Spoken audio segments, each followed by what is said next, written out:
I stare out at the slight, rolling hills that I once hated when I first arrived in this flyover state. I don't hate them or resent them anymore. To me, they are beauty incarnate, a symbol of what this country was before it all went to shit. The grass waves in the wind, just like the many songs written about it. Are they amber waves of grain? I'm not a farmer. I don't know a thing about agriculture, which proved to be an issue when I took the job, since the majority of our residents had some sort of connection to the dirt before they ended up at peaceful acres. But what I do know is grain or grass or whatever that is out there shouldn't be that color. Amber, right? Not brownish black, slowly dying before everyone's eyes. Just like peaceful acres. It's an awful name, but it was set well before the company bought the place. The execs figured it would turn off locals if they changed it. The company knows local branding. They come in, buy up a failing adult care living facility, throw a very small amount of cash at it, and then do some razzle-dazzle marketing to get new clients. It's been a solid strategy for the company for years, before it all went to shit. A hawk circles in the clear blue sky, which won't be clear for very much longer, and I watch it slowly loop around and around, hunting for a rabbit or something in the long grass below. I can hear the birds cry in my mind, and I close my eyes, savoring the thought. It's pleasant, something in short supply these days. My phone chimes and I look down at it, still surprised there's cell service. Storm warning alert, seek shelter immediately. I sigh and start to put my phone away, but pause to check my messages. No responses. I haven't been able to get through to my family in weeks. No one on either the west or east coast is picking up anymore. Even if they physically still can, I doubt the cellular towers are working out there. Not after what happened. But I keep checking anyway. Ain't no storm. Startled from my thoughts and grief, I turn to my office door and see Mr. Oakhurst in his wheelchair, parked just outside in the hallway. No, Mr. Oakhurst, it's not, is it? I reply and give him a smile. He doesn't buy the smile and frowns at me. Why you still here, Mr. LeChance? The octogenarian asks. You don't need to be here anymore. We'll fare all right without you. Go try to find yours. My brother and his family lived in Baltimore. My sister and her family lived in Seattle. The look on his face tells me he understands the gravity of what I'm saying. Oh, that's right, he says and nods. I forgot. Sorry to bring it up. It's all right, Mr. Oakhurst, I say, and widen my pained smile. I appreciate you thinking of me. It's a kindness that's rare these days. I can only imagine what they must have gone through. He waits there in the hallway. Do you need something? I ask. Come on in and talk, if you have something on your mind. No, not trying to be a bother, he says. But? A butt like that wouldn't have bothered me a couple of months ago. Now, it could mean all sorts of awful stuff. But Glenda is cutting rations again, he says as if it's no big deal. And while I ain't what I used to be back when I had my farm, I still gotta have at least enough to somewhat fill my belly. Yeah, Mr. Oakhurst, I understand, I say and sigh as I sit down at my desk. But we're running low on everything. I'm trying to make it last until we can get some more supplies. So you're the one who told her to cut the rations? I did, I say and nod. Blame me, not Glenda. I ain't blaming no one, he says and waves a hand at me.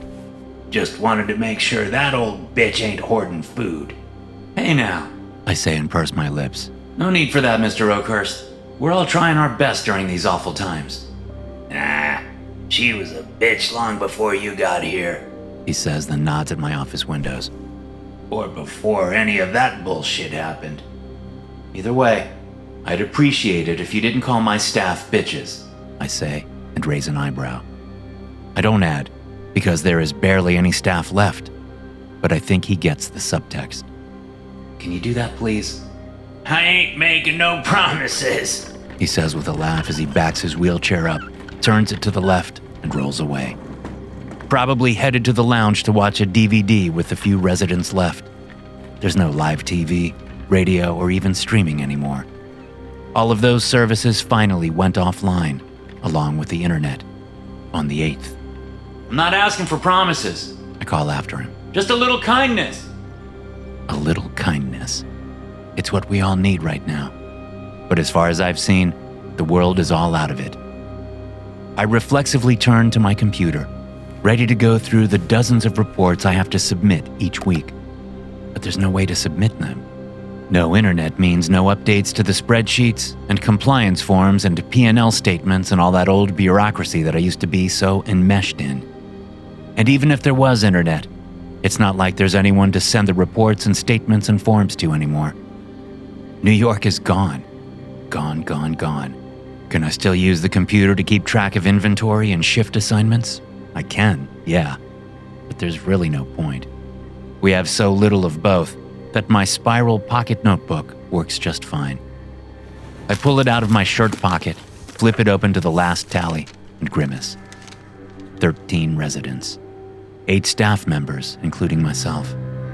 15 days of propane for the generators, another dozen days when I switch to the little diesel we have on hand.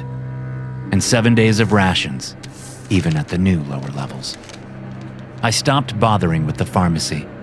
The meds we have are distributed into each room that needs them. Some of the residents need the same meds, of course, so their supply is less than the rest. The painkillers and opiates I have locked away in my wall safe. Not for my personal use, no, never. But because at some point, either the staff or the residents, someone will realize the pills are an easy way to escape what is happening to all of us.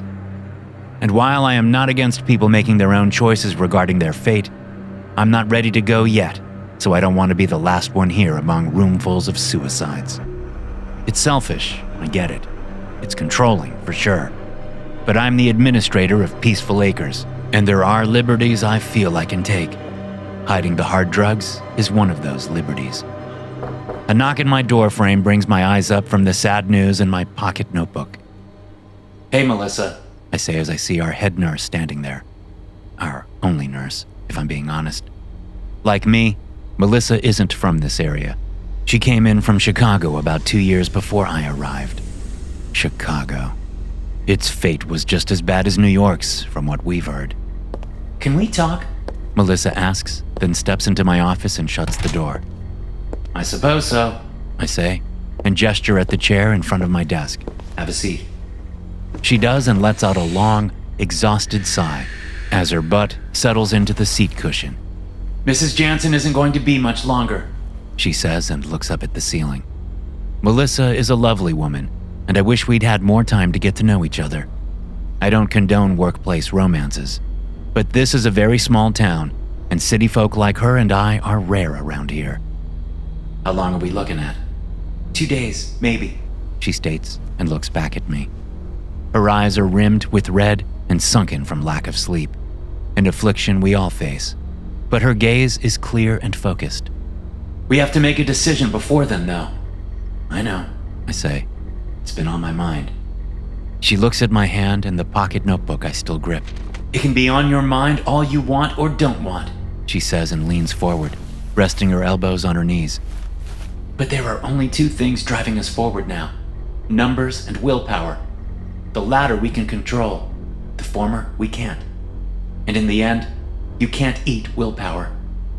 Tell that to my ex-wife, I say and laugh. Melissa doesn't laugh with me. What did Dr. Burke say when you talked to him? She asks. My eyes flit to the side, avoiding hers as I put the pocket notebook away. Toby, she snaps. You haven't spoken to him yet? It's not exactly a subject I want to broach, I reply. I'm working up to it. Well, you better hurry because Glenda cut rations again. I know. Was that your order? Yes. Why? You can't hold off the inevitable.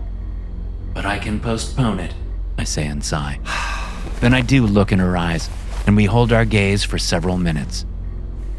All right, she says and stands up. I understand. It's a huge choice. But talk to Burke ASAP, will you?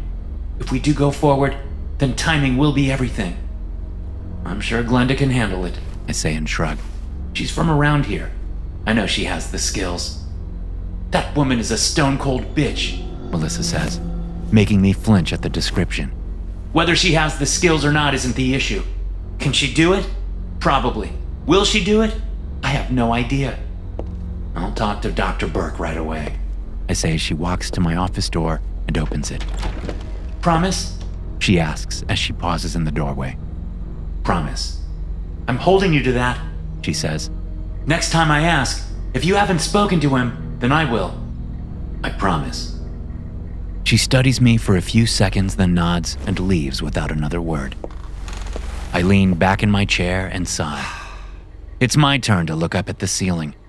I'm busy counting the dots in a single square of plaster tile when I hear loud, running footsteps echoing down the hallway. Mr. LeChance! A voice booms, and suddenly the door is filled by the massive bulk of Joshua Garrett.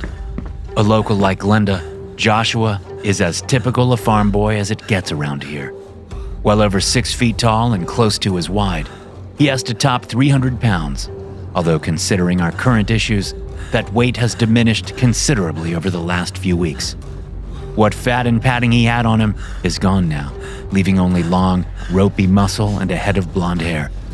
Joshua, what's wrong? I ask, as I watch the man try to catch his breath. Outside! He huffs and puffs. Trucks! Guns! He swallows hard and takes a deep breath. Maynard is back! Fuck. I say and then frown and wave my hand at Joshua. Pardon my French. How many? Trucks, men, or guns? All of it. I say, hoping he took the time to get that information before running to sound the alarm. 4 trucks, 8 men, 6 rifles, 10 pistols, 2 shotguns. Thank you. I say and stand up. Have they approached the building? Not yet, no. He says. They pulled their trucks up to the wire and all hopped out. They're just standing there. Maynard knows someone will come get me. I say and motion for Joshua to move. He's trying to intimidate us. It's working. Joshua says. I'm intimidated. We all are, but we can't let Maynard know that. I say as I leave my office, turn right, and hurry my ass toward the facility's entrance. I call over my shoulder. Go get Roger and Knox! Joshua's hesitation makes me stop. I turn to face him and raise an eyebrow. He tries to look away from me, but he's too nice of a soul, so he finally says, Roger left in the night. He did? Where'd he go? I ask, surprised. I don't know. Joshua replies and shrugs. He didn't leave a note. He was just gone this morning when I went to ask him something. All of his stuff is gone and his bed was made. Does he have family close by? Not that I know of. Joshua scrunches up his face and looks down at his feet. I guess it was all too much for him. I suppose it was. I say and nod. Then just go get Knox. Holy heck, Joshua. What's wrong with Knox? Is he gone too? No, not really. Not really. I sigh and rub my face. How drunk is he? He peed himself again, and I had to check his pulse to make sure he was still breathing. He pauses. I think he pooped too. You have got to be kidding me. I say and shake my head. The pain is starting behind my eyes, and I fear another migraine is coming. All right. I'll deal with Maynard all by myself, I guess. You go get Knox sobered up. He's the only one keeping this place running. If we lose our head of maintenance, then we might as well just turn the lights off ourselves. How do I sober him up? Joshua asks. We ain't got no coffee left, and all the uppers in the pharmacy are gone.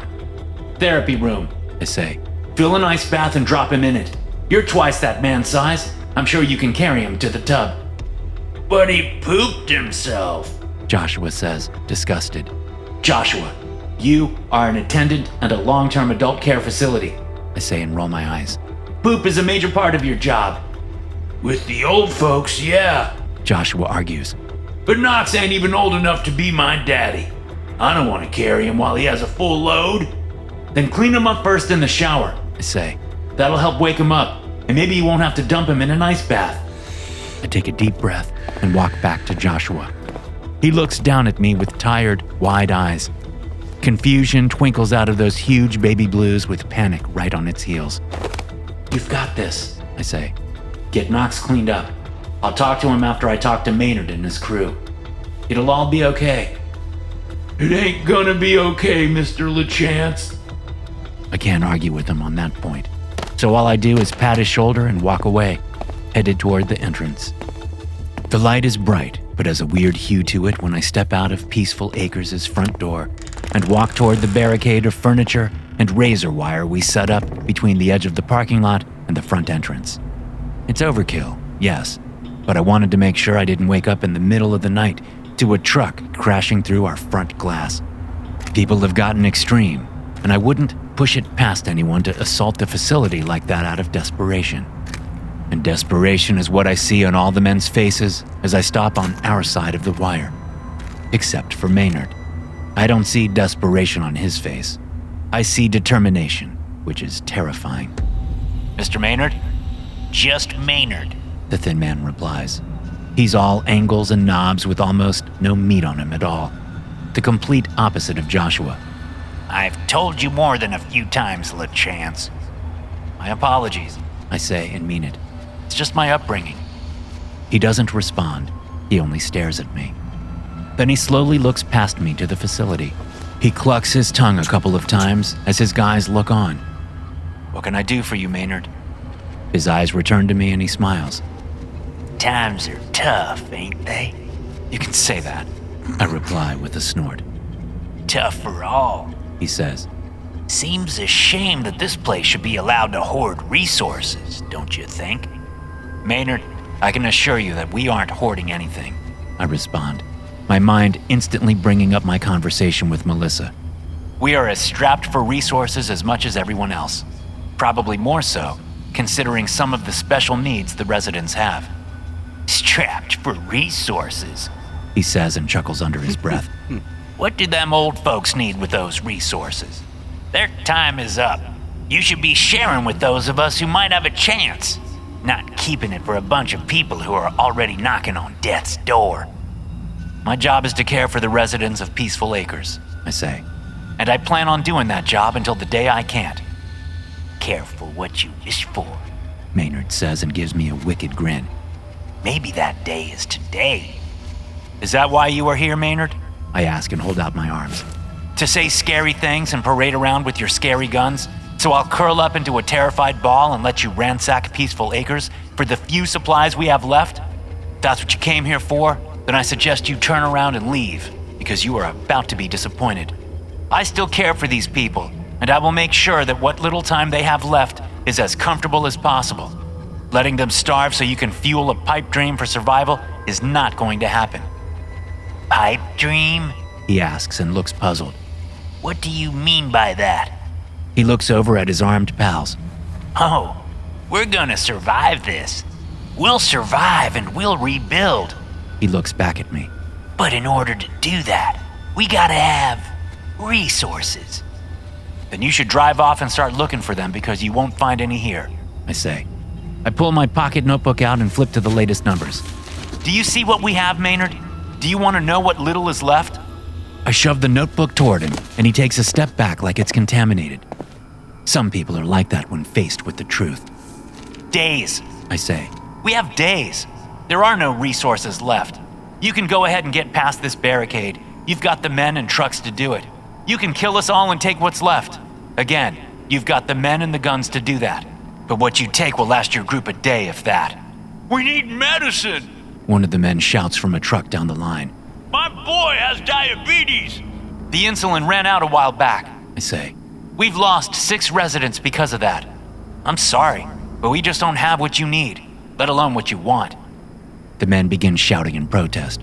Bullshit! He's lying! Just shoot him, Maynard! It's in there. We just need to go get it. Maynard holds up a hand and silences his men.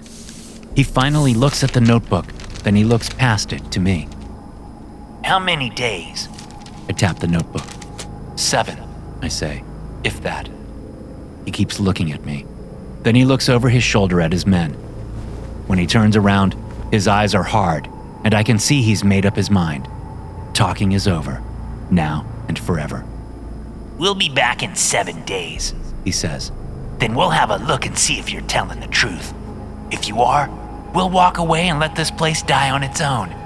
If you aren't, well, LeChance, let's hope you are telling the truth because I'm in a hurtin' mood.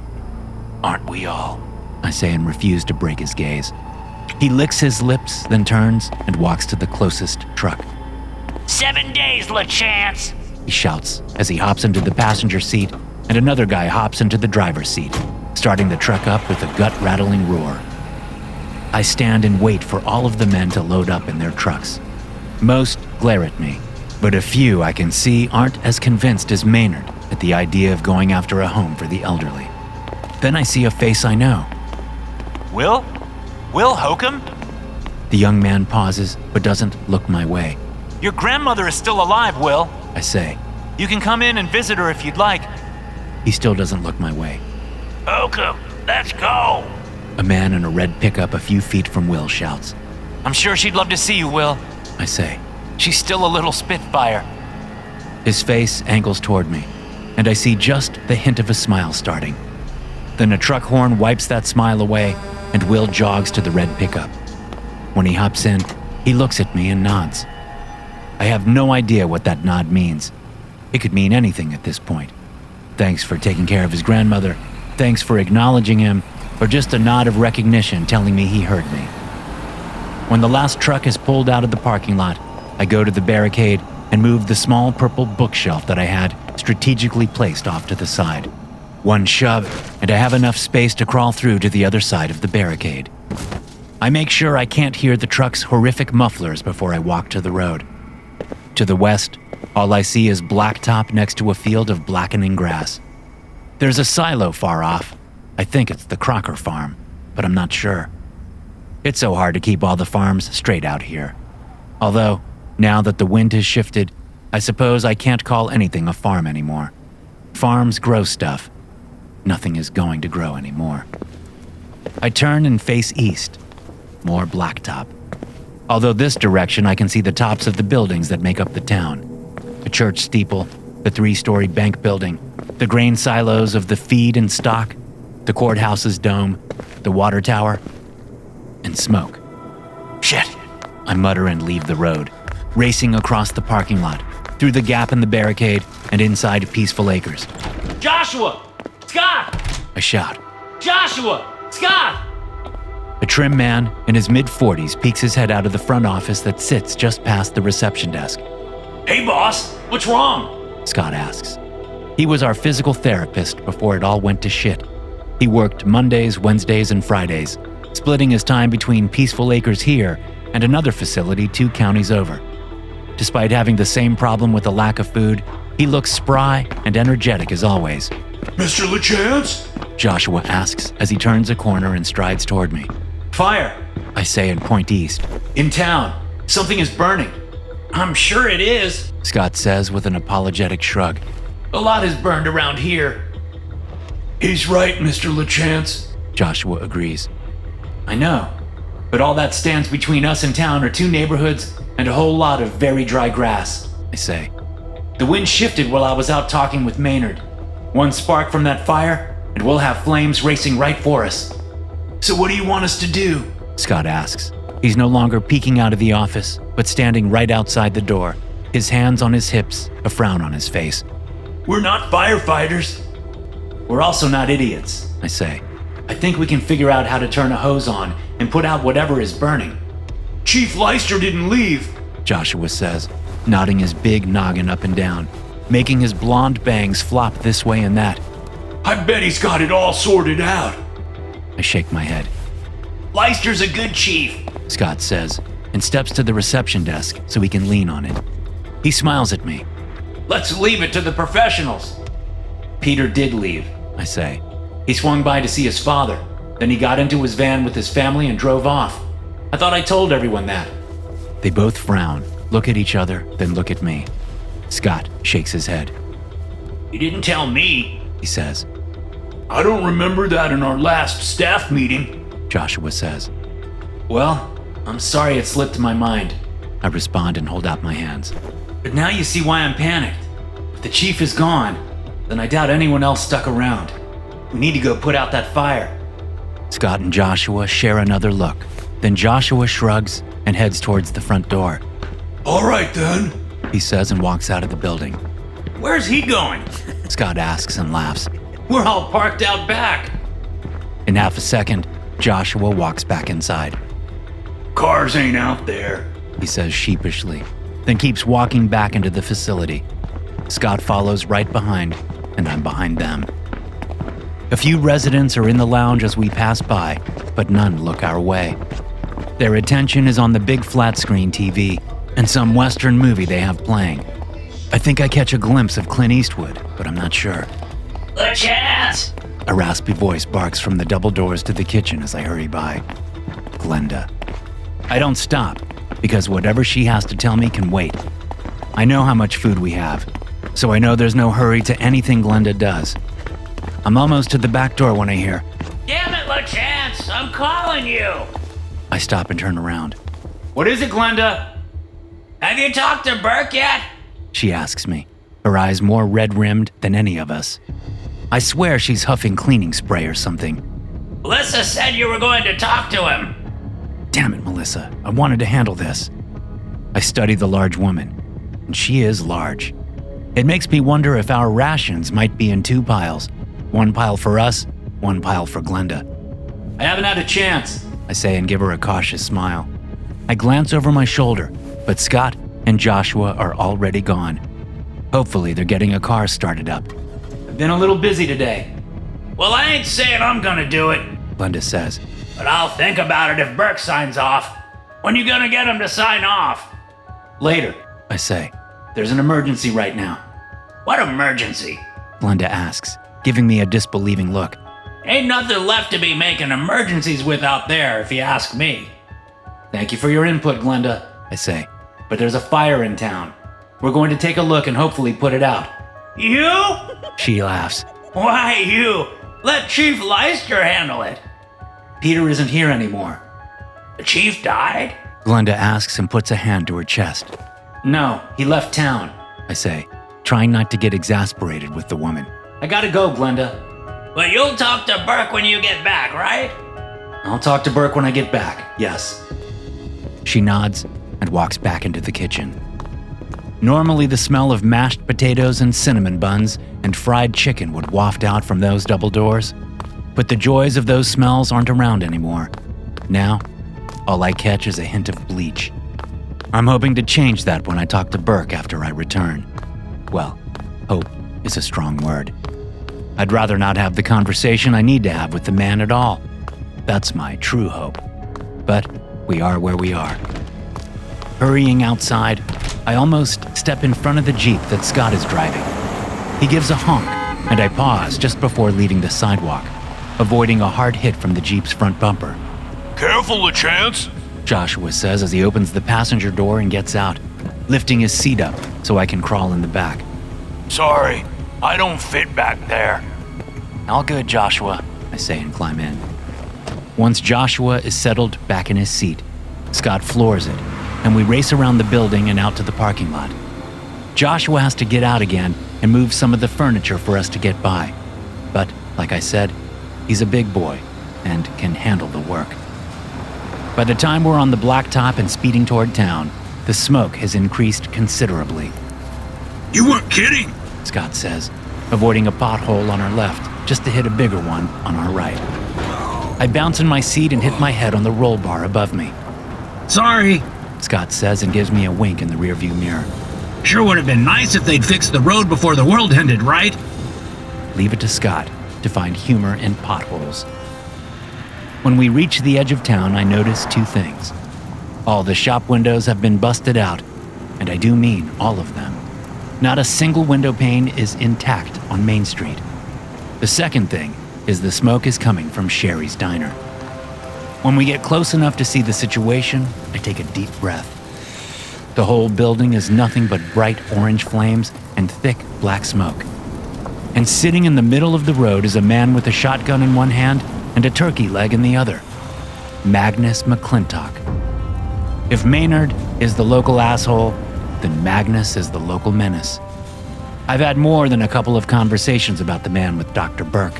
Apparently, he got kicked by a mule or hit by a truck, or run over by a tractor or something like that when he was a kid. The story differs depending on who tells it. This isn't good, Joshua says. and I can hear the real fear in his voice. We can't put out the fire if he's sitting there. He's just one man, Scott says. If we can't reason with him, we can at least... You can't reason with Magnus, and we can't overpower him, Joshua says. You're almost as big as this Jeep. Scott protests. Joshua points out the windshield at the man who is lazily sitting in the road while he eats a turkey leg. Magnus ain't right, Scott, Joshua says. Some people got wires crossed and all, but Magnus, he ain't got no wires left to cross. Scott stares out the windshield. Is he the one who punched Mr. Zeller's bull to death? Scott asks. Is that this guy? Yeah, Joshua answers. took him 3 punches. Well, we can't just let everything burn. Scott says. I tap Joshua on the shoulder. Let me out. Let you out? Why? What for? Joshua argues. I'm going to talk to him. I say. I'd like to try to come to an understanding. Mr. LeChance, you ain't listening. Joshua says. Magnus will tear you apart if he even thinks you're going to ruin his good time. Then I won't ruin his good time. I say and smack Joshua's shoulder. Now let me out, please. Joshua hesitates and glances at Scott. Scott shrugs and looks back at me. Are you sure? He asks. Hell no. I say. That's Magnus McClintock. I know the stories. And they ain't stories. Joshua says. They're real. Still, I have to try, or the whole town goes. I say. Which would only give us a day to evacuate everyone before the fire spreads this way. This whole county is dried out. One spark, and we'll look like New York. I regret it the second I say it. Sorry. I apologize. That was in bad taste. Speaking of taste, Scott says. Where'd he get that turkey leg from? Sherry hasn't had a scrap of food for weeks. I don't know, but it sure looks good. Joshua says. Maybe you can ask him to share, Mr. LeChance, since you're going out there anyway. I'm not getting between that man and his turkey leg. I say, then smack Joshua's shoulder hard. Move, please. Oh, okay. He whines and opens the passenger door so he can get out and raise the seat for me. I stumble out into the road and take a deep breath. Magnus's eyes are locked onto the flames as he casually gnaws on the turkey leg. I walk toward him. Magnus? I call out, making sure he knows I'm approaching him well before I get there. I'm sure he's noticed us. He'd have to by now. But you can never be too careful with an unpredictable human like Magnus McClintock. Magnus? Are you all right? I ask him as I get closer. Right as rain. He says and keeps eating. Right as all the rain. From what I know about our circumstances, when the rain hits, nothing will be right. Maybe the glitchy storm warning isn't too far off after all. For now, the skies are blue, even if they do have a weird tinge to them. And the tinge is getting worse each day. Something to do with radioactive particulates in the atmosphere messing with how the sunlight is refracted. I tried to pay attention when the broadcasts inundated us with information in those first few days, but I had a facility to run and a lot of residents to calm down. Magnus? I ask. Do you know who I am? He stops chewing, but doesn't look my way. Then he shrugs. I'm Tobias LeChance, I say. from Peaceful Acres. Do you know what that place is? Old people's home. Magnus says and resumes chewing. He bites off a hunk of turkey meat, and my mouth starts to water. Yes, that's right. I say. And I run the old people's home. Magnus grunts. Well, we have a problem. I say, glancing at the burning diner. We have more than just a single problem, but I'm trying to tackle them one at a time. Those old people I help, well, they're about to run out of food. So I was wondering if you could tell me where you got that turkey leg. Sure. Magnus says and shrugs again. I wait, but he doesn't continue. Something inside the diner collapses, sending spouts of cinders high up into the air. Woohoo! Magnus says and waves his half-eaten turkey leg in the air. Fireworks! Magnus, I start again. do you have more turkey? Yeah. He says and bites off another hunk. My stomach growls. Magnus glances over at me and smirks. Then he holds out the turkey leg and says, You want a bite? It takes all of my self-control not to sprint over to him and eat straight off that bone without even taking the leg in my hand. I don't do that, though. Instead, I say, No thank you, but the residents at Peaceful Acres would love some of that turkey. He looks about, then scowls, his eyes locking onto me. I don't see no old people around here. He says, No, right. They're back at Peaceful Acres. Then how would they get a bite of this leg? Well, I was hoping you had more turkey somewhere. I look over at the burning diner and pray the rest isn't inside. I got lots more. You do? I reply, hope threatening to well up inside me. But I tamp it down. Easier to deal with the disappointment this way, when it comes. And these days have proven that disappointment will come. Hundreds. Magnus says and shrugs. In there? I ask, finally broaching the subject. In where? In the diner? Nah. In my freezer at home. Only thing in there is my generator. Your generator? Why is your generator in there? How else was I gonna start up the fryer? He responds and shakes his head. He gives a little chuckle, then eats more turkey. You brought your generator here to run the diner's fryer? I ask, very confused. Well, yeah. He says. Ain't no power no more, so I had to bring my generator. He points at the diner with his turkey leg. It's in a wheelbarrow inside. But that's all that's inside, right? I ask. The turkey isn't in there? Turkey legs. Pardon me? Turkey legs. He repeats. I ain't got no turkeys, just turkey legs. I'm still not getting it, so I switch gears. Why'd you come to the diner? I ask. I look over at the Jeep, and Scott is raising his hands in the universal gesture of, what is going on? I wave him off and look back at Magnus. His face is turned, and he's staring at me.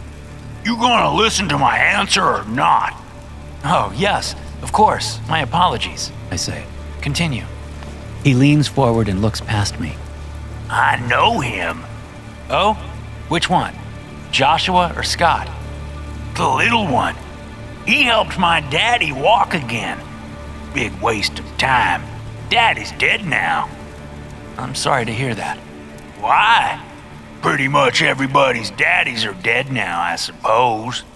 He looks up at the sky and sings some phrase to some gospel song that I don't know. Then he chuckles and goes back to his turkey leg. After 2 more bites, he says, You asked me something, and now I forgot. I asked you why you came to the diner.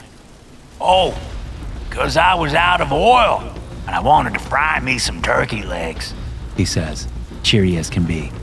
So I loaded my generator into Daddy's old wheelbarrow and walked myself here, because I knew Sherry's had a fryer, and that fryer had oil. How many legs did you end up frying? Just the 2. He says, and nods at the gutter in front of the burning diner.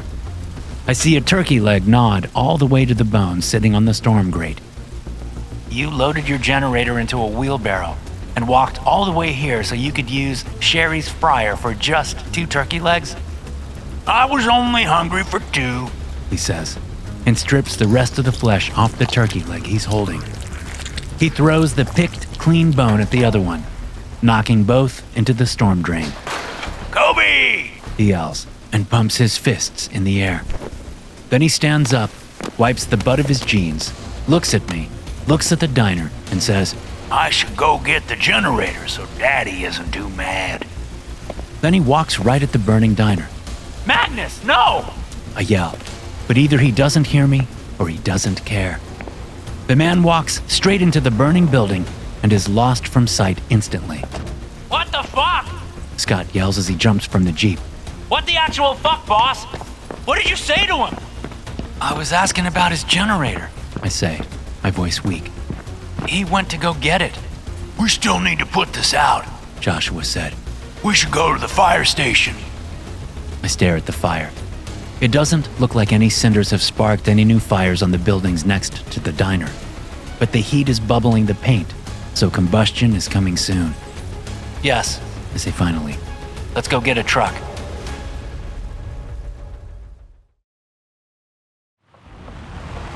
When we reach the fire station, there are no trucks. There's barely any equipment at all. What there is are dozens of hoses of various sizes still hanging from the huge hooks on the walls. Grab as many as you can. I say to Joshua and Scott. We can use the hydrants. They nod and help gather up hoses and put them in the Jeep. On the ride back, I have to sit on a pile of hoses, my head jammed against the Jeep's ceiling. Joshua knows enough about irrigation to figure out how to connect the hoses to the fire hydrant across the street from Sherry's. It takes us a while to get the valve to open, but we finally do. We end up whipping around and trying to stay upright as soon as we turn the hoses on. Bloody, bruised, battered, and soaking wet, the three of us manage to wet the buildings next to Sherry's, then get most of the flames to die down in the diner itself. It's good timing, because as the burnt-out shell sizzles and steams, the hoses go limp and the water slowly turns to a trickle. All of our heads turn to the water tower just outside town. No power to pump it up there. Scott says. Will we be okay, Mr. LeChance? Joshua asks. Yes, I say. Peaceful Acres is on its own well. Phew! Joshua says and wipes his brow, managing to smear even more soot across his face than he already has there. No power to pump it up there, We have to go. I say and drop my limp hose, letting it clatter to the ground as I race to the Jeep. Come on! Where are we going? Scott yells, right on my heels. When I reach the Jeep and hop into the driver's seat, I see Joshua still standing in the street, his eyes on the last wisps of smoke. Joshua! I shout, and he slowly turns his head. Then he jogs over to us. Are you all right? Yeah. He says as he climbs into the passenger seat. Scott has taken the back seat, since I showed no inclination to let him drive. You sure? Scott asks. Yeah. Joshua says quietly and shakes his head. No. I saw Magnus. Oh. Scott says. We've all seen a lot of things these past few weeks, but that had to be rough. Hopefully this is all worth it. I say and floor it. The Jeep speeds out of town, and we head down the blacktop toward the McClintock farm. I don't need directions. Everyone knows where the McClintock farm is. It's the one with the rooster. As we pull into the driveway, I glance at the 20-foot-tall metal rooster that sits in the front acreage. Apparently, Magnus's father won it in a poker game and refused to take cash instead. He made the loser ship the giant rooster halfway across the country so he could plop it down only 40 yards from the main road. The county protested, but in the end, there was nothing they could do. So if you wanted to get to or steer clear of the McClintock farm, all you had to do was look for the rooster. I pulled us right up in front of Magnus's front porch and hopped down. I didn't hear any generator. He did. I say to myself as Joshua and Scott join me. He took it. We might be too late. Scott says and hurries inside the house, followed by Joshua. I'd filled them in on the way. If Magnus had taken the only generator he had to Sherry's, then that meant there was no generator at his farm. I hoped he only took a secondary generator, but from the lack of motor noise, I realized he took his one and only generator. The generator that was powering the freezer.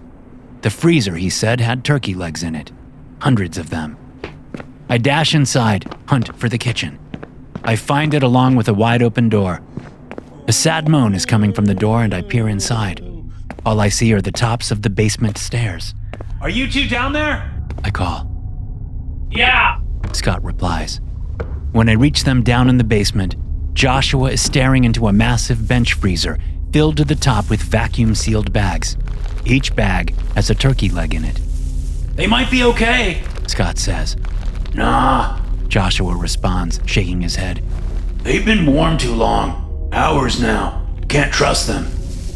Even in the vacuum-sealed bags? Scott asks. I don't know. Joshua replies. Maybe. Let's load as many up as we can carry in the Jeep and take them back to Peaceful Acres. I say. Glenda will know. What about the rest? Scott asks. We'll only be able to bring a quarter of what's here. A quarter is better than none, I say. All of it is better than a quarter. Scott counters. We're wasting time. I reply and point at the freezer. Grab as many as you can. We load up the back of the Jeep and race back to Peaceful Acres. Where the hell did you get that, LeChance? Glenda asks me as I slap a sealed bag down onto a stainless steel table. I tell her the whole story, including the amount of time we think that the freezer has been off. It's risky, She says. but there's only one way to find out. She grabs a knife from a rack bolted to the kitchen wall and slices the bag open. The smell that comes from the bag tells me and Glenda all we need to know. Damn, I say, and lean back against the table as my shoulders slump. I thought maybe we could salvage some, since they were frozen. Poultry goes bad fast. Glenda says, and tosses the bag aside. Bring it all in. Let's see if we can salvage a little. Ain't got nothing else to do. So we haul the rest of the bags inside, and one by one we slice them open. 6. She says and hurries the 6 legs into the walk-in fridge. We get to keep 6. 6 is good. I say, unable to hide the disappointment in my voice. 6 I can make soup with. She says. We've got some potatoes and carrots that need to be used up. I'll get to work. She instantly goes into cook mode, and I'm left there ignored as she grabs a huge pot down from a shelf and places it on a massive burner. As the flames come to life and lick the bottom of the pot, I turn and walk out of the kitchen, leaving Glenda to her work. I'm exhausted and want to go to my room and just curl up and sleep forever. But with turkey soup for dinner, I'll power through and crash once I've eaten, so I head to my office. A knocking at my door wakes me up, and I lift my head from my desk, drool spilling out over my lip. Hold on. I mumble as I hunt for a tissue to wipe my mouth. Dinner's ready. Melissa says as she opens the door without holding on like I asked. She raises an eyebrow. Were you asleep?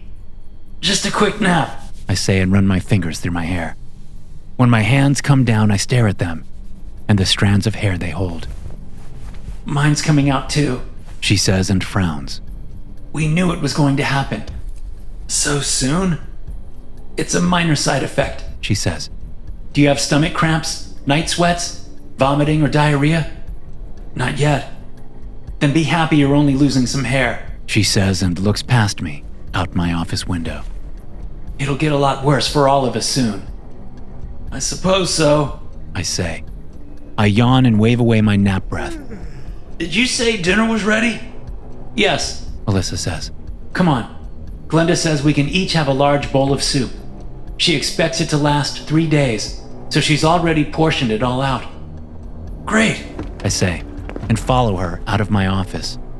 The smell hits me in the hallway, and my stomach lets out a long, sustained growl. Same. Melissa says with a chuckle. When we reach the cafeteria, I see everyone sitting at tables, except for those that are bedridden. The whole room is gulping down turkey soup like it's ice cream. Slow down, slow down. Dr. Burke cries out. Your stomachs are small and can't handle too much, too fast. You'll throw it all. The sound of retching comes from the corner, and all heads turn to see Joshua puking his guts out onto the floor. When he's done, he sits up, wipes his mouth, then ducks his head. Sorry I wasted that. That is why you have to slow down, Dr. Burke says. Don't waste the damn soup, you idiots. Glenda shouts as she stands in the doorway to the kitchen. Heads bow to their bowls, and spoons come up much, much slower than before. I'll take some to Mrs. Jansen and Mr. Howard, Melissa says. I grab her arm before she can take a step. Just Mr. Howard, I say. I see her start to argue, then she closes her mouth and nods. No need to waste good soup on someone who's barely awake and whose days are already numbered. Not that any of ours aren't numbered also, but we've got a shot at surviving a lot longer. Mrs. Jansen would probably only have a day or so left, even if the world hadn't started to burn. I hear we got you to thank for this, Mr. Oakhurst says as he wheels up next to my seat. Scott and Joshua helped. Yeah, but you found out where the turkey was. I wish I could have gotten more. I say and look down at the dregs of soup left in my bowl. There was so much still in that freezer, but most of it was too warm already. We're all gonna die pretty horribly as it is, Mr. Oakhurst said, and looks about the cafeteria. but getting killed by bad turkey would just be embarrassing. I try not to smile, but can't help it. He sees me smile and smiles himself. In seconds, we're laughing our heads off. When we both settle down, we see everyone staring at us. You had to be there. Mr. Oakhurst says, and pats my arm before he wheels away. Toby, Melissa says from the cafeteria doors.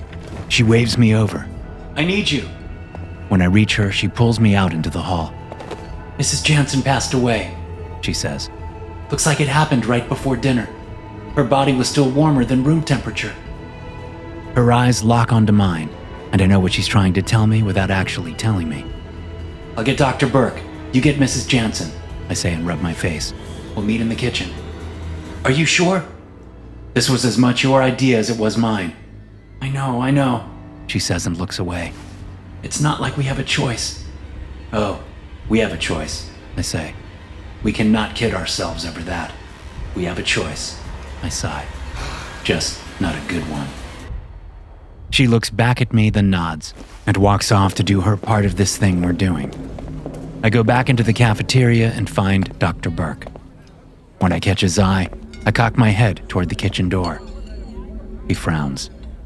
I raise my eyebrows and cock my head toward the door again. He nods and gets up. What do you need? Glenda asks when I walk into the kitchen. But when she sees Dr. Burke come in right behind me, she only nods, knowing exactly what I need. She stops washing dishes, wipes her hands, tosses the towel aside, then crosses her arms over her chest. Who is it? She asks. Is it Mrs. Jansen? Yes, I say. I liked her. Glenda says. She never sent a dish back or complained. I want to go on record that I am not for this. Dr. Burke says. Noted. I reply. What record? Glenda asks and laughs. Pretty sure all the records got nuked in D.C. Well, I just needed to say it. Dr. Burke says.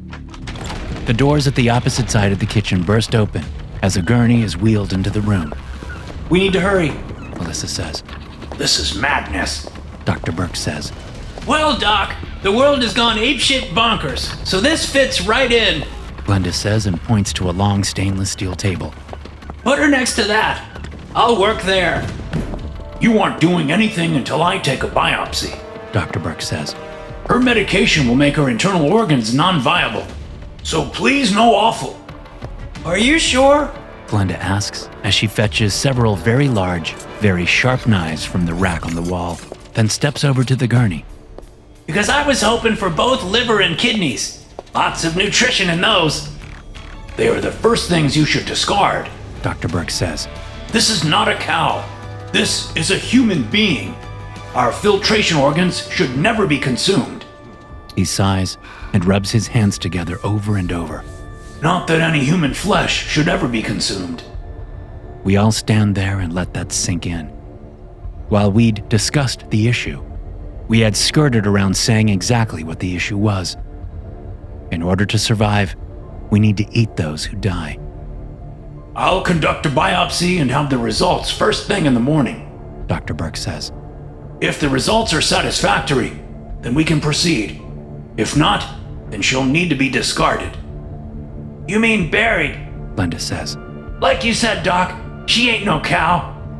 Yes, of course I meant buried. Dr. Burke responds. I'll go fetch a kit. He hurries out of the kitchen.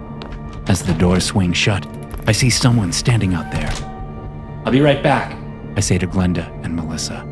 I don't care what the doc said. I'm getting started, LeChance. Glenda says. I can't let her spoil. Melissa catches my eye, and I try to smile at her.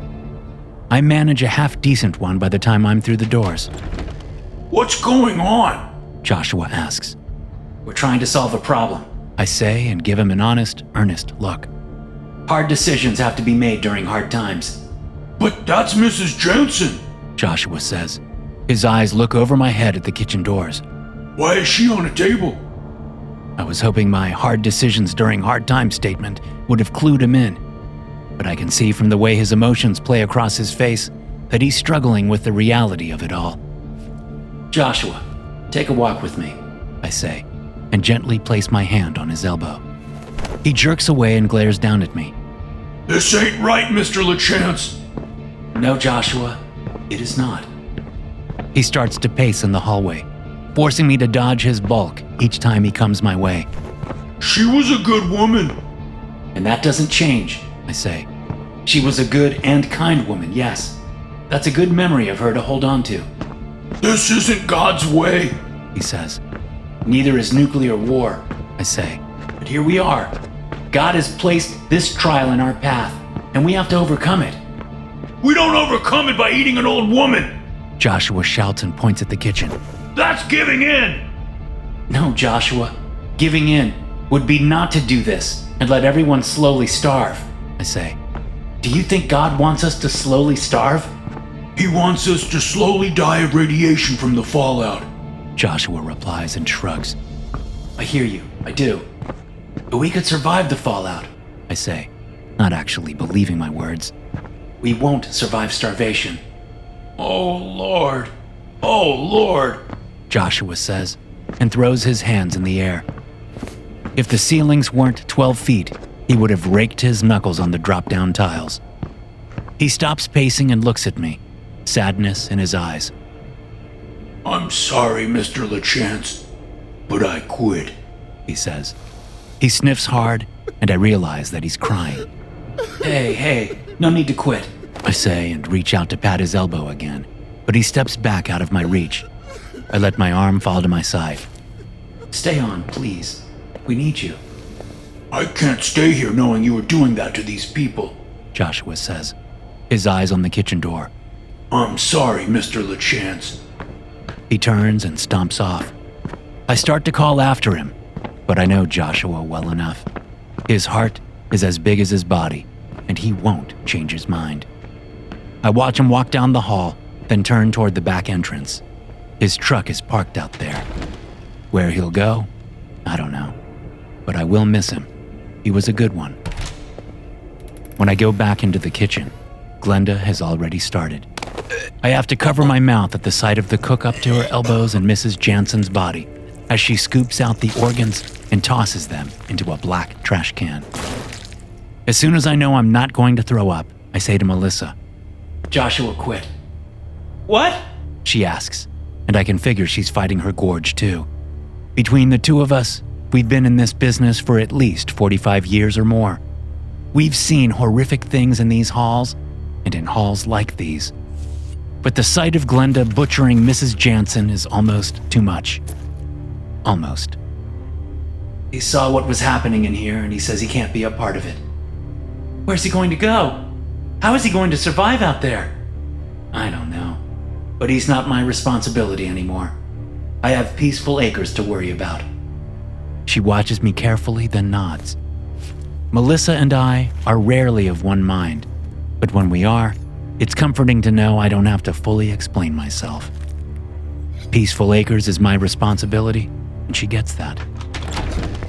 Dr. Burke walks back into the kitchen, and I tell him about Joshua. He doesn't really say anything except for a quiet grunt and then a nod. After taking biopsies from 3 different parts of Mrs. Jansen's anatomy, he leaves the kitchen without a word. His attitude bothers me more than it should. I understand that what we are doing is taboo, but what alternatives do we have? Melissa leaves moments later, needing to check on the residents and help clean up the cafeteria. When Glenda finishes dressing Mrs. Jansen's body, which is what I have to call it since it's the same process as dressing a deer or elk or pig, she starts in on the actual butchering. The second she raises the large butcher's knife, I turn and swallow hard, then say, I'll be in my office. I'll let you know when I'm done, LeChance. I should go help clean that cafeteria, but I just don't have it in me. It's been a long day, and I'm exhausted, so I skip my office and head straight for my room. After a very long shower, I dress in sweats and a t-shirt and plop down into the one luxury I've allowed myself, a plush leather recliner. It used to belong to a resident, but she passed away just as the world was turned to fire and fallout. I waited a few days before I moved it into my room. I have a book sitting next to the chair, but I don't pick it up. Instead, I stare out the window as day becomes dusk and twilight takes over.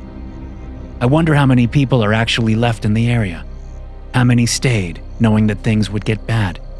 Not that there are many places left for anyone to go.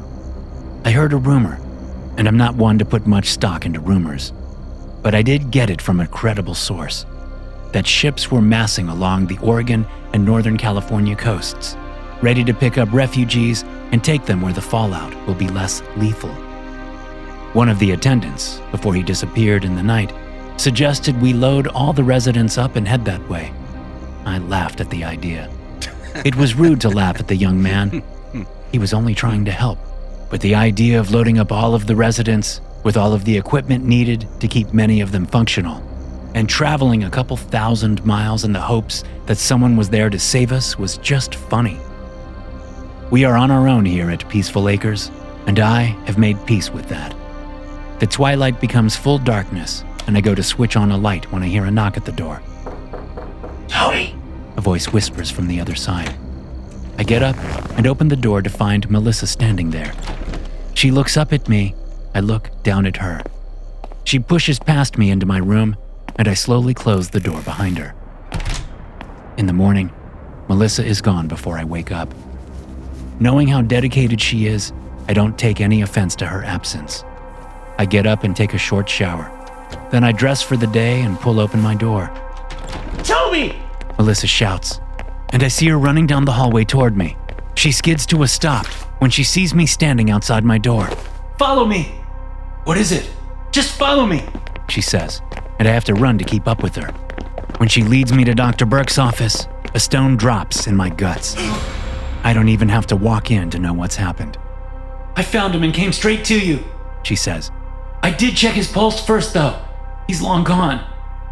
I step into the office and brace myself for the smell of feces. Like many, Dr. Burke's bowels loosened when he passed. It takes a good moment of the last of my remaining courage to step behind the desk, check his pulse myself, then pick up the note he left addressed to me. It reads, Toby, please know I didn't do this out of cowardice. I just cannot be a part of a world like this. I've died a little more every day, and I do not mean from the fallout. That only scratches the surface. In weeks, we'd all be gone anyway because of the radiation. The potassium iodide pills we have on hand are far more sufficient. I know this will leave a hole in the residents' care, Toby, but you have to know that their days were numbered before the nukes fell. Now all we are doing is prolonging the physical, emotional, and psychological suffering of people we swore to care for. I beg you to see what I have done as a pathway to peace.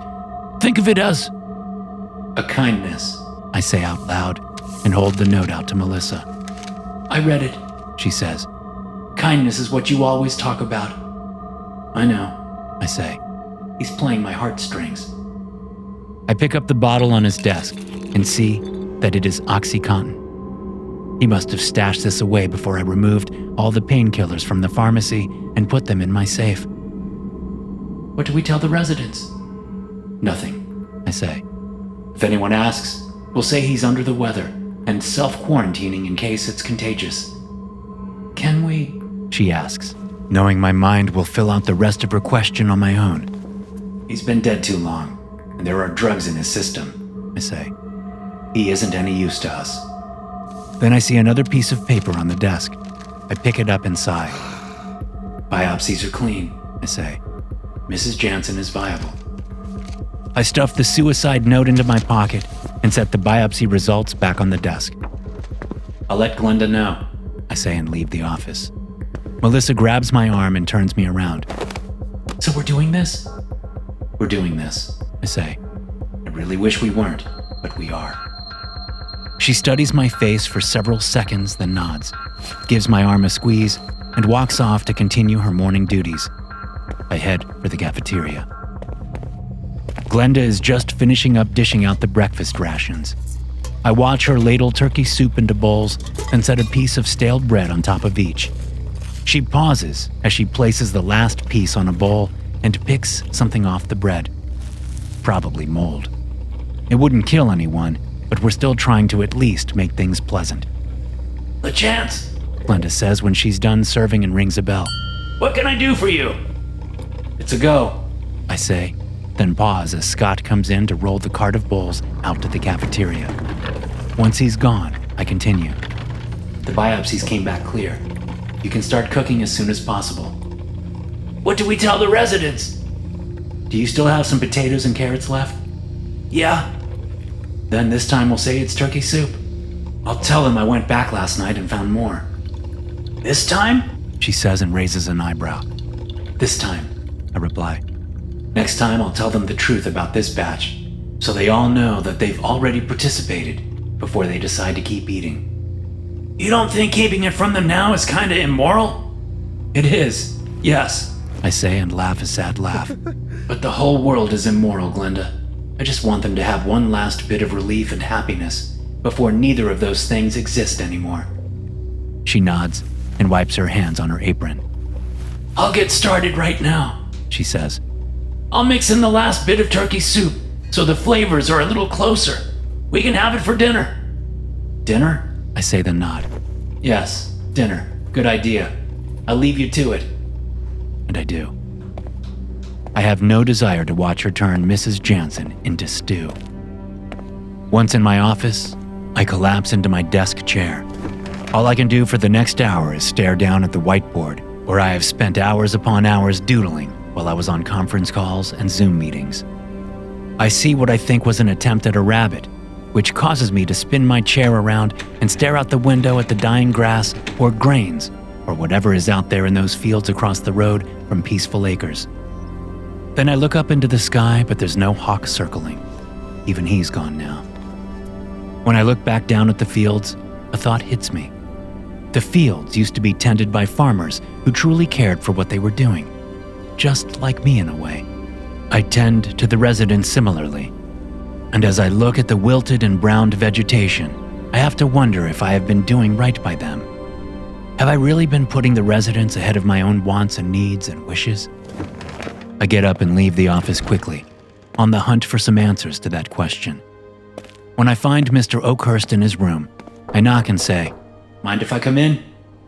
Something on your mind? He asks, eyeing me the whole way as I walk in and sit down in a folding chair he has set up by his own recliner.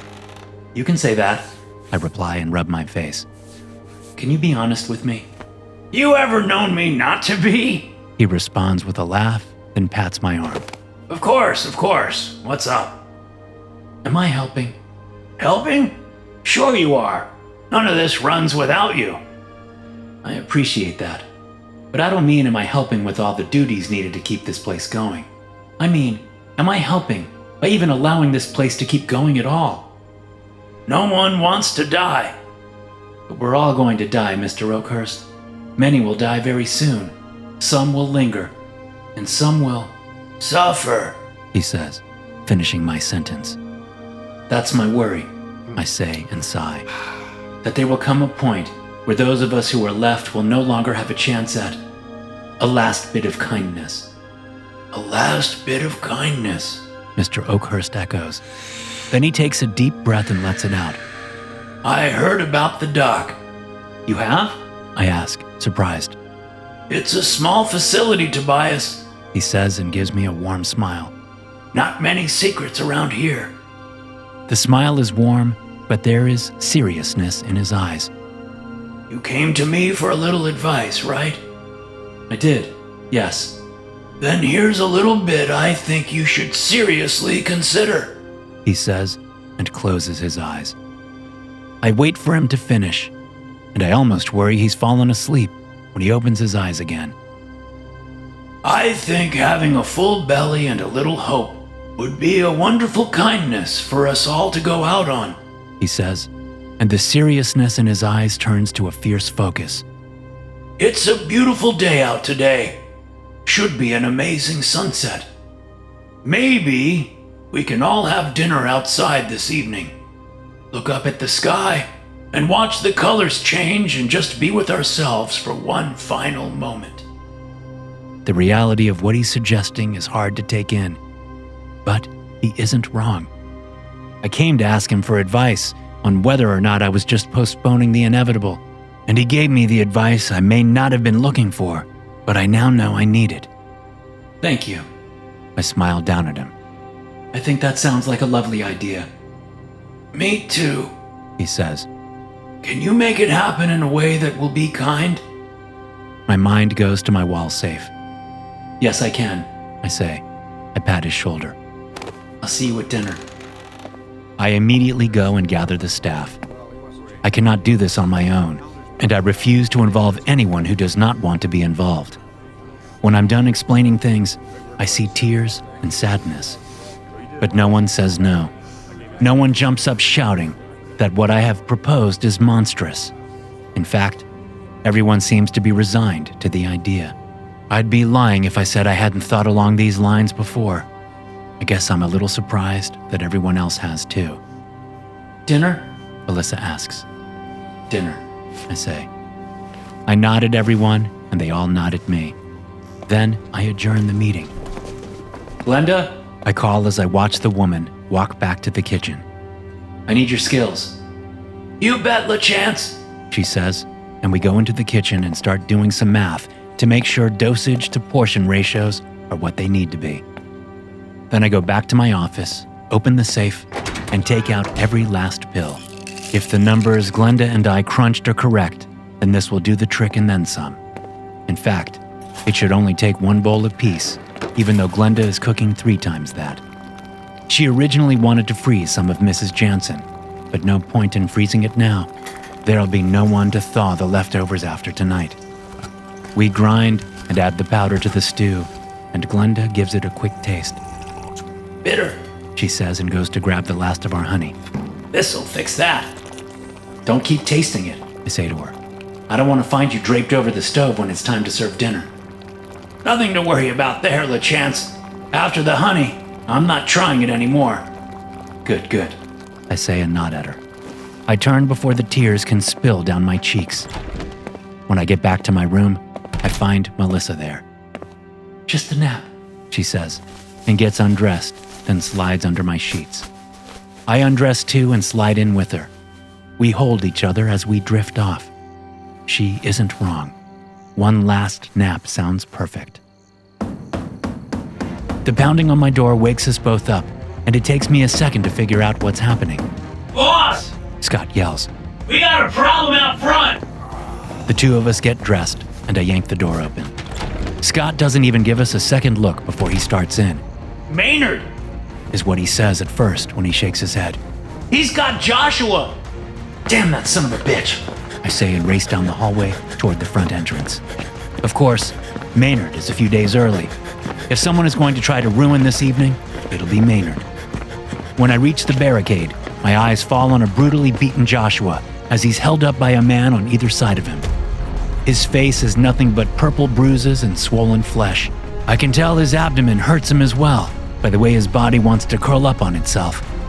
But the men holding him up won't allow it, so he is forced to stand there in agony. Sorry, Mr. LeChance.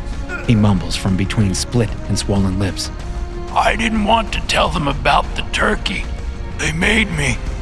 And it's a good thing, too. Maynard says, walking from his truck to the stand directly opposite me on the other side of the barricade. Sounds like you found yourself a bit of a bounty. We found some turkey legs, yes. You left a whole lot back at Magnus's place, too. Maynard says and sighs. Too bad it was all spoiled by the time we went and had a look. That kinda made me angry. He looks over his shoulder at Joshua. I may have taken my frustrations out on your boy here. Then just when I think all is lost, he cracks and tells us that you made yourself some turkey soup. He licks his lips and grips his rifle tight. I sure could use a bite of some turkey soup right now. Joshua told you about the turkey soup we made yesterday? That he did. Did he tell you there was going to be a second batch? Second batch? Maynard's eyes narrow and go dark. He glances over at Joshua and glares. No, he did not. Yes, we must have just missed each other. I say. I focus on Joshua. He meets my eyes as I continue. I was able to go back to Magnus's and salvage some more turkey legs. That's probably why you didn't find any good ones. I'd already been there. Really? And what time was this? Here is where it can all fall apart. What I say next will determine how we all die. On our terms or on Maynard's. Around 8 or so. I say, and pray that the timing of my lie is correct. He sucks at his cheeks, then nods. I guess we did just miss each other. Maynard says. Since you're already making a second batch, then it's no harm, no foul, don't you think? I do. I say and smile wide. He takes a couple of steps back. You do? I do. I say and nod at him. I'd like to apologize to you, Maynard. You would? I would. I have been rude and selfish. While my intentions have been to keep the residents of Peaceful Acres safe, I have forgotten that this facility is not an entity unto itself. This place has been, and will continue to be, an integral part of this community. We never closed it off before, always welcoming in everyone when they needed it, whether for singing carols, or hiding Easter eggs, or ringing in the New Year. Peaceful Acres has been a community establishment. I am sorry I have forgotten this. Maynard eyes me for a long while, then turns and looks at the men standing by their trucks in the parking lot. He finally lands on Joshua. The young man only gives him a one-eyed, blank stare. When he turns back to me, I see something else in Maynard's eyes besides anger and determination. I see a spark of hope, and I think that's a great thing to go out on. I'll tell you what, Maynard. I say and raise my arm up, so I am indicating to everyone behind him. Leave your weapons out here, and I will invite you in. Is that so? He laughs, suspicion replacing hope in his eyes. That'd make it pretty easy for you all to kill us once we're inside. How many guns you all got in there? We won't kill you or harm you in any way, I say. There's only a handful of us in there that can even walk without assistance. Even without your guns, you could take us out easily. Look what you did to Joshua, and he's the biggest of us all. We're no match for any of you. Not sure I want to go anywhere unarmed if you catch my drift, Maynard says. I know, I say and pat the air. but we have to meet halfway here, Maynard. You leaving your weapons is a sign of good faith. Us inviting you in to share a meal with us is our sign of good faith. How about we come together on this one? He hesitates, and I can see the conflict on his face. He's asking himself why he has to share when he can just take. And I'm glad he doesn't ask me that question out loud, because I don't have a great answer for him. All right, He says. but if you try anything at all, we'll rip this place apart starting with you, LeChance. Fair enough. I say and look behind me. I can see Scott and Melissa standing at the front door, their eyes on me. I nod at Melissa, and after a couple of seconds, she nods at me. I know she understands. Then I turn back to the parking lot and wave at Maynard's men. Come on! We're eating on the back patio. Turkey soup for everyone! Leave your guns in your trucks. Maynard shouts, and a few men pause. There's some tension, and a few men confer with each other, but most immediately lock their guns in their trucks and hurry towards the barricade. As they line up to be let in, I can see just how malnourished they all are, and a few are obviously sick with radiation poisoning. The sight of these sad, sick men makes me believe my decision is the right one. We disassemble part of the barricade, and the men file through. Your grandmother will be happy to see you. I say to Will Hokum as he walks by me. Thanks, Mr. LeChance. I hold up a hand as the last ones filter through. I'd like a word with Joshua. I say when all who are left are Maynard and the two men keeping the former Peaceful Acres attendant standing. It better not hold up dinner. Maynard says. It won't. The two men shove Joshua at me, and I catch him before he falls. Melissa is inside, and she'll take care of you. I say to Maynard. We'll be right in. Maynard watches the two of us, then shrugs and walks into the building, his hunger overcoming his suspicions. I'm so sorry, Mr. LeChance. Joshua says. Call me Toby. I couldn't. You can, and you will, Okay. he says after a long pause. I'm so sorry, Toby. You didn't do anything wrong. I say to him. and help walk him to the front door. In fact, you made it all right. I did? He asks, confused. You did. I say. Everyone deserves a little kindness, especially now. Don't you think so? Even Maynard? Joshua asks as he touches his face. He didn't show me none. He just doesn't know how is all. I say inside. But I do, Joshua. I know how to show a little kindness. And tonight, that kindness is for everyone. That's awful nice of you, Mr. Toby. Joshua says and tries to laugh. I don't reply as I open the front door, and Scott comes to take Joshua's weight off of me. I watch them walk deeper into the building. I hear laughter echo down the halls, then a loud shout followed instantly by even more laughter. I smile and turn to face the parking lot. Out beyond it are rotten fields and a dead world. But behind me is life, no matter how short it may be. Life and kindness. Two things very rare these days. Mr. LeChance! I hear someone shout. Dinner's ready! Coming! I yell back and walk away from Peaceful Acres' front door for the very last time. Thanks for listening. If you enjoy these stories, be sure to subscribe to the podcast and check out some more of my episodes here.